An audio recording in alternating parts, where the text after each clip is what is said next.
امام زین العابدین علیہ السلام جو سجاد، زین العابدین اور سید الساجدین جیسے القاب سے مشہور تھے، کربلا میں جب تشریف لائے تو 22 سالہ نوجوان تھے۔ امام سجاد علیہ السلام نے سفر شام کی مشقتیں، اسیری کے دکھ درد اور دربار یزید کے عذاب کو برداشت کیا،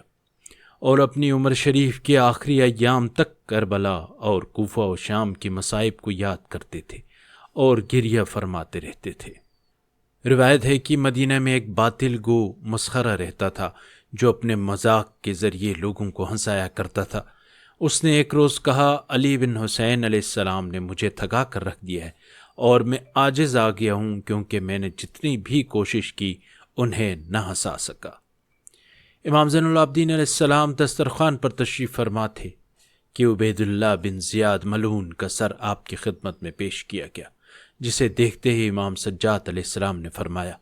جب ہمیں اسیر کر کے اس ملعون عبید اللہ بن زیاد کے دربار میں حاضر کیا گیا تو اس وقت یہ اپنے ساتھیوں کے ساتھ دسترخوان پر بیٹھا تھا اور میرے بابا کا سر مبارک اس کے سامنے تھا۔ میں نے اسی وقت دعا کی تھی کہ خدایا مجھے دنیا سے جانے سے پہلے اس ملعون کا کٹا ہوا سر دکھا دے۔ خدا کا شکر ہے کہ اس نے میری دعا کو قبولیت بخشی۔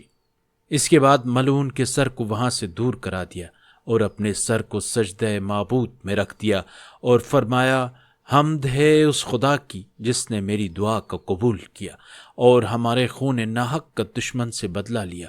نیز فرمایا، خداوند عالم مختار کو بہترین انعام اور جزائے خیر عطا فرمائے۔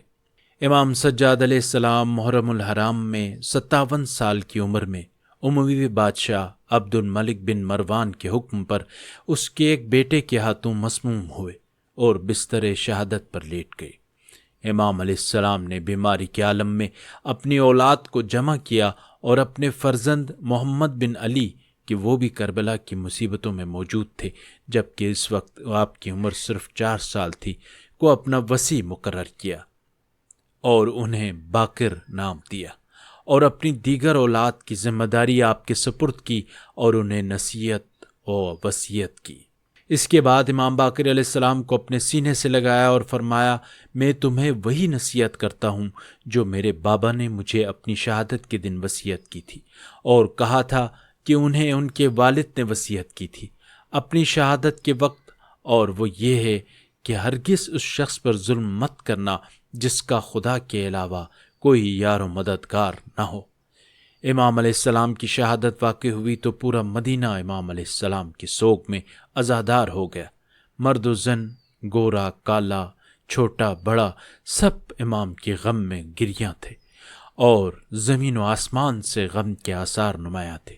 مگر ہائے رے مظلوم حسین، الا لعنت اللہ علی القوم الظالمین وسیعلم الذین ظلموا منقلب ینقلبون۔